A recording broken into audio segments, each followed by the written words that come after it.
Hey everyone, Connie here, and this is my first impressions review of What If, the new Marvel Disney Plus series. So What If, for those who don't know, is an animated series, 30 minutes each for each episode, which is shorter than the other Disney Plus shows. But it centers around, well, the multiverse that was created with Loki, um, which like has been confirmed canon. Um, like it's been confirmed that the events of these are all canon in within the multiverse that was started in the Loki series. So that's fun. But so each of these is a kind of what if scenario. Like it's explained in the episode in this first episode that one small change to how things went in the main universe that we know basically diverged everything and created an alternate timeline, an alternate series of events. And so this first episode focused on what if Peggy Carter got the super soldier serum instead of Steve Rogers. And so I'm going to say right off the bat, I am going to talk about spoilers. So if you have not seen the first episode of Marvel's What If, I would definitely suggest doing so because, like I said, I will be talking about spoilers. I will be discussing some important things about the episode. So that being said, we will begin with those spoilers in three, two, one, now. So going into this, I was not sure how I was going to feel. I was conflicted because I felt like this could be interesting, but at the same time, it could also be kind of just not really relevant to anything, like not really have any kind of major point.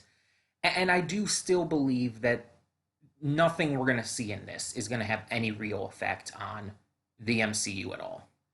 It's literally like the What If comics that it's based off of, and it's just a series of, well, what ifs. It's a series of scenarios that could have happened but didn't. So even though it is confirmed canon through the multiverse that is currently happening in the MCU, the events will not affect the main story of the franchise at all. That being said, after watching this first episode, I really liked it. Much more than I thought I was going to. Um, I cannot judge the series as a whole on it, of course, because it's literally just the first episode, but let's talk about this. So, like I said, the what if scenario here is what if Peggy Carter got the super soldier serum instead of Steve Rogers? And there is one single specific moment that causes the path to diverge. In this, the divergence point is Peggy choosing to stay in the room while Steve gets the super soldier serum rather than watch from above. As she stays in the room, an agent of Hydra uh, basically detonates a bomb, and this causes some issues and causes Steve to end up getting shot. Because of this, he is unable to complete getting the super soldier serum, and in order to make sure that the experiment isn't just completely lost, Peggy volunteers to get it instead against the desires of the colonel, who is extremely sexist and just a pig. And I'm probably not going to talk about him much in this because he just pissed me off with the sexism. It's like, I get it because this took place in the 40s and all, and it's like, that was very rampant, but still, God, did he piss me off. And it's just the character, mind you. It's not an issue with the episode or anything. Um, but Peggy chooses to get it, and it's like something I guess I didn't consider when going into this. I knew that this was the scenario that the first episode was about because it's been everywhere. It's hard to avoid that spoiler. um, I just for some reason did not consider the fact that Peggy was going to get bigger because of it. I don't know why it just didn't cross my mind, because obviously that happened with Steve. Steve was a twig prior to the super soldier serum, and the serum made him super huge, really buff, really tall. It just it increased all of his muscle mass and general body size. And so yeah, of course it would do the same to Peggy, but again, for some reason, did not cross my mind that was going to happen. So when she steps out of the chamber, I don't know if that's what it would be called, the pod, I guess. When she steps out of it, um, and she is just jacked, it caught me by surprise. And admittedly, it turned me on a little bit. I've talked about before how I have a thing for buff women. It's just it's admittedly a type for me. Very attracted to buff female characters. Um, Seeing her step out of that and everything, um, and she was wearing just a white tank top in terms of a shirt because she took off her jacket and everything when she got in there. Um, so she's wearing this white tank top, and is utterly ripped, huge muscles, just massive body. Um, and it's like I think my brain went fuzzy for a second. um, because it's like obviously the characters in this, their designs are based off of the real actors and everything who portrayed them in the MCU, and I believe it's Haley Atwell who's Peggy Carter, and she's attractive and everything. Like she very much is. Um, but it's like I don't know if it's just because it's animated or anything, and with the just buff uh appearance of her in this, and just I don't know, the animated features look very different for all of these characters than obviously the characters look in the actual MCU films and all. But it's just like because of all of that, it's just instantly it just was an instant yes for me. um but horniness aside, um we then see how things kind of diverge from there, as initially Peggy is refused to be allowed to do anything because sexism and everything. But eventually she just kind of defies orders and goes off on her own and does it anyway, does things anyway, and succeeds in getting the Tesseract back from Red Skull and everything. And she just kind of like is allowed to become a captain at that point because she was successful. So she becomes Captain Carter, basically uh, a British version of Captain America. She has the Union Jack on her outfit and the shield and everything now instead of the stars and stripes. um, it's it basically comes across like that, and she's badass. Like Steve could be pretty badass at times as Captain America in the MCU, but Peggy goes an extra step further, and she seems much more comfortable, I guess you could say, with killing. Like she does not hold back at all, and she is just throughout this episode, she murders these Nazis and Hydra agents so readily, so easily, so exceptionally. It's wonderful. um, but Steve does still have a role to play.